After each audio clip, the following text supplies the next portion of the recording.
H-1B വിസകൾക്ക് വൻ fees ഏർപ്പെടുത്തിയത് ഭാരതത്തിൽ മാനുഷിക പ്രശ്നങ്ങൾ സൃഷ്ടിക്കുമെന്ന് വിദേശകാര്യ മന്ത്രാലയം. എന്നാൽ നിലവിലെ വിസകൾക്കും വിസ പുതുക്കുന്നതിനും ഉയർന്ന ഫീസ് ബാധകമല്ലെന്ന് അമേരിക്ക അറിയിച്ചു.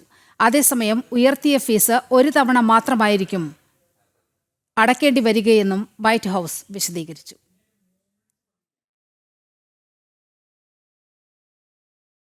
അമേരിക്ക H-1B വിസകൾക്ക് ചുമത്തിയ അധിക ഫീസ് ഗുരുതര മാനുഷിക പ്രശ്നങ്ങൾ സൃഷ്ടിക്കുമെന്ന് ഭാരതം. വിസ കാലാവധി തിരിച്ച് ഭാരതത്തിലെത്തിയവർക്ക് മടങ്ങിപ്പോകാൻ പരിഷ്കാരം പ്രതിസന്ധികൾ സൃഷ്ടിക്കും. നിലവിൽ നാട്ടിലേക്ക് പോകാൻ അനുവാദം തേടിയവർ യാത്ര നീട്ടിവെക്കണമെന്ന നിർദ്ദേശം ബന്ധപ്പെട്ട കമ്പനികൾ നൽകിയിരുന്നു.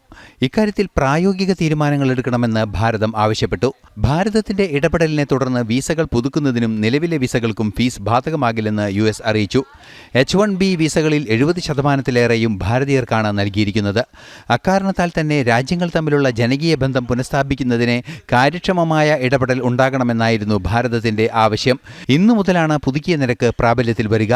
ഇക്കഴിഞ്ഞ ദിവസമാണ് H-1B വിസ ഫീസ് ഉയർത്തിക്കൊണ്ടുള്ള ഉത്തരവിൽ ട്രംപ് ഒപ്പുവെച്ചത്. ഫെബ്രുവരിയിലാണ് അമേരിക്കയിൽ അടുത്ത ഘട്ടം H-1B വിസകൾ ലഭ്യമാക്കി തുടങ്ങുക. ഇന്റർനാഷണൽ ഡെസ്ക്, ജനം.